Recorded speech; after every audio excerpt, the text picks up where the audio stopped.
ကူညီပါငါမနိုင်တော့ဘူးသူ့ကိုမစင်းစားနဲ့ဖုန်းကိုအမြန်သွားရှာပြီးလေကိုလှုပ်ပြီးဒီနေရာကနေထွက်သွားလိုက်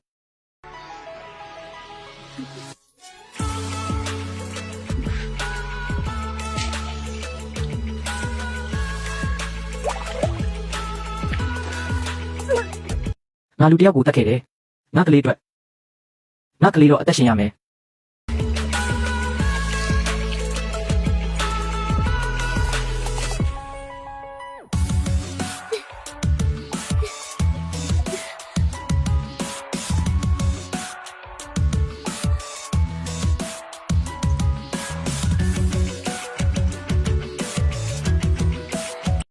အခုပြန်ဝင်ဖို့ကအရန်အနေရများတယ်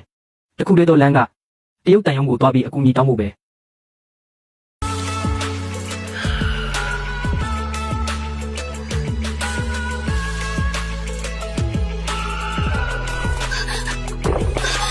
ပြီးသွားပြီလားနောက်ဆုံးမှလည်းလွတ်မြောက်လို့မရဘူးလားစုချင်းမတွေ့တာကြာပြီနော်ငါမင်းကိုအရန်တရိယာနေတယ်ငါ့ကိုလွတ်ပါကားကရွှေ့ရသွားပြီးငါ့ကိုထက်မှန်အမောင်ထဲကိုပြန်ခေါ်သွားတယ်ငါနှလုံးလဲအဆုံးမရှိတဲ့အမောင်နဲ့ထဲကိုတဖြည်းဖြည်းနင်းမြုပ်သွားတယ်လို့ပဲမလွတ်မချနဲ့ဒီဟာကအဆုံးမဟုတ်သေးဘူးအာပီကအခုလူချန်ကိုသတင်းကောင်းဖုန်းဆက်ပြောနေပြီလူချန်မသေးသေးဘူးသူအမြန်ကြီးကိုလာနေတယ်ငါအသက်ရှင်နေသေးတာကိုဝမ်းတာရမလားဒါမှမဟုတ်အဲ့ဒီနှဆိုးလက်ထဲကိုပြန်ရောက်ရတော့မယ်ဆိုပြီးစိတ်ပြရမလားမဟုတ်ဘူးတည်ချင်ရင်တော့တင်မယ်ဒါပေမဲ့အဲ့ဒီနေရာကိုတော့ပြန်မသွားဘူး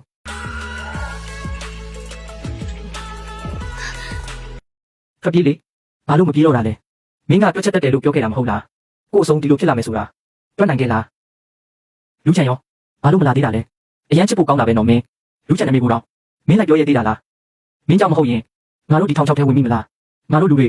အများကြီးတည်သွားပြီလူချန်ကအဲ့ဒီထဲမှာတေတောင်တေလို့နှီးပါဖြစ်ခဲ့တယ်သူလာရင်စောင့်ကြည့်လိုက်မင်းကိုဘလို့ကြိုက်တွင်မလဲဆိုတာလူချန်သူတကယ်တေလို့နှီးပါဖြစ်ခဲ့တာပဲရဲတွေဝင်တိုက်ပေမဲ့လည်းအကုန်မရှင်းလင်းနိုင်ခဲ့ဘူးလူချန်ကိုတစ်ချက်ပြစ်ကြည့်သွားတယ်ဒါပေမဲ့သူထွက်ပြေးနိုင်ခဲ့တယ်ယုံကြည်ရတဲ့လူနဲ့ပဲလွတ်လာတာအခုလည်းသူကုသမှုခံယူနေတော့မယ်ဒါကြောင့်ပဲ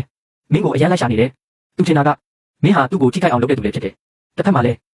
သူ့အတွက်ကံကောင်းမှုယူဆောင်လာပေးနိုင်တဲ့သူလည်းဖြစ်တယ်အဲ့ဒီအတွက်ငါကတော့နောက်ဆုံးကြံတဲ့တရက်ပဲစုချင်းမင်းဘာလို့ထွက်ပြေးနေတာလဲလူချန်ကမင်းရအားလုံးလုံးနိုင်တယ်လို့ပြောနေတယ်မဟုတ်လားတစ်ချက်ခံမှန်းကြည့်လေငါဘာလို့မင်းကိုရှောင်ပြေးရတာလဲမင်းထင်လားငါမင်းကိုမတည့်ရဘူးလို့သူ့ကိုစိတ်ဆိုးအောင်လှုပ်ဆော်လိုက်သူစိတ်ပြက်လက်ပြက်ဖြစ်သွားအောင်လုပ်လိုက်ဒီနည်းတစ်ခုပဲရှိတယ်မင်းကငါ့ကိုတတ်နိုင်မဲ့အခွင့်အရေးရဖို့မင်းဘဝတစ်လျှောက်လုံးမင်းမှာဘာမှမရှိဘူးလမ်းဘေးခွေးတစ်ကောင်လိုပဲ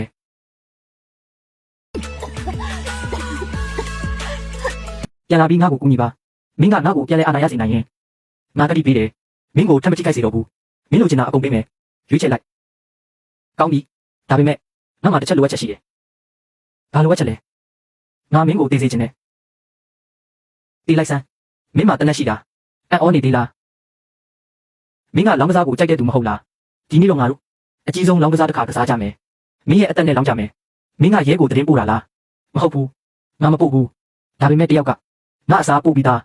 မင်းခံမှန်းကြည့်လေဘယ်သူလဲဆိုတာမလုံးနဲ့လက်နဲ့ချလိုက်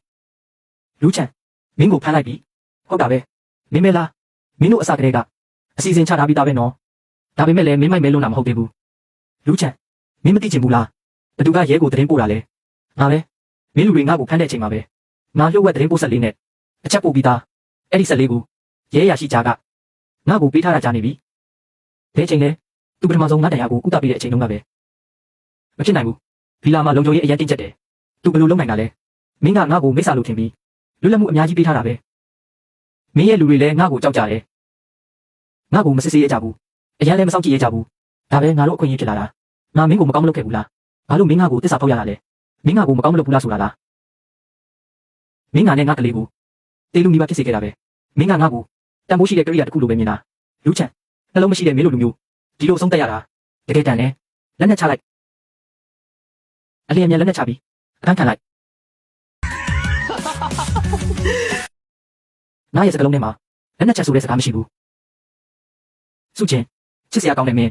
ငါတေးဖို့လိုရင်တော့မင်းကိုအတူဆွဲခေါ်သွားမယ်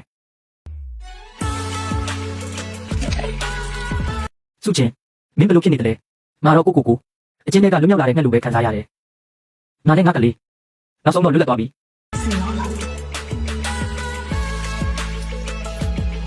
စူချင်းနဲ့နင်းဘလို့နေသေးလဲငါကတော့ကိုအိမ်အောင်တွေကကင်းလွတ်သွားတဲ့ငှက်တကောင်လိုခံစားရတယ်ငါနဲ့ကလေးလည်းအခုတော့လွတ်လပ်မှုရသွားပြီလူဆန်အုပ်စုလူချန်ရဲ့ရာဇဝတ်ကိုင်းကိုလုံးဝရှင်းလင်းပြစ်လိုက်ပြီးအဓိကခေါင်းဆောင်တွေအားလုံးကိုဖမ်းဆီးပြီးသားပဲကဲတင်ခံရတဲ့တားကောင်တွေကိုလည်းတန်ယုံကနေအကူအညီပေးပြီးတဖြည်းဖြည်းနဲ့ကိုယ်နိုင်ငံကိုပြန်ပို့နေပြီကျေးဇူးတင်ပါတယ်တော့မဟုတ်ပါဘူးကျွန်တော်တို့ကသာတင့်ကိုကျေးဇူးတင်ရမှာပါတင်ရဲ့တတိနဲ့ညံရီကြောင့်တာမဟုတ်ရင်ဒီလိုရာဇဝတ်အဖွဲ့ကိုအလွယ်တကူမဖြတ်နိုင်ခဲ့ပါဘူးနောက်ပြီးတော့အခုကနေပြီးတင်မလို့မလဲကိုယ်နိုင်ငံကိုပြန်မဲ့ကလေးကိုအန္တရာယ်မရှိအောင်မွေးဖွားပြီးကောင်းကောင်းပြုစုပြုထောင်မယ်ကျွန်တော်တို့ကလည်းတင့်ကိုနိုင်ငံပြန်ပို့ရေးကိစ္စတွေကိုအမြန်ဆုံးစီစဉ်ပေးမယ်ဟုတ်တယ်နောက်ထပ်တစ်ခုရှိသေးတယ်ဒီဟာကိုခွေးအိမ်မှာတွေ့ခဲ့တာပဲနေခဲ့တဲ့အိမ်နောက်ကဟာကနေ့အတွက်အဖွားထားခဲ့တဲ့အရာတစ်ခုဖြစ်နိုင်တယ်ဒါဟာငါ့ကိုအမြဲတမ်းကာကွယ်ပေးနေတဲ့အရာလည်းဖြစ်နိုင်တယ်ဒါကငါ့ရဲ့မမွေးသေးတဲ့ကလေးတစ်ယောက်တင်မကဘူးကောင်းကင်ဘုံကနေအဖွားပေးပို့တဲ့ချစ်ချင်းမြတ်တာလည်းပါဝင်နေတယ်ဘယ်လိုခံစားနေရလဲငါသိပြီးပြီအထူးဆွမ်းအားရှိတဲ့အဲ့ဒီတရေကလေးဟာသူ့ရဲ့တာဝန်ကိုအောင်မြင်စွာပြီးဆုံးသွားပြီအခုကစပြီးသူဟာ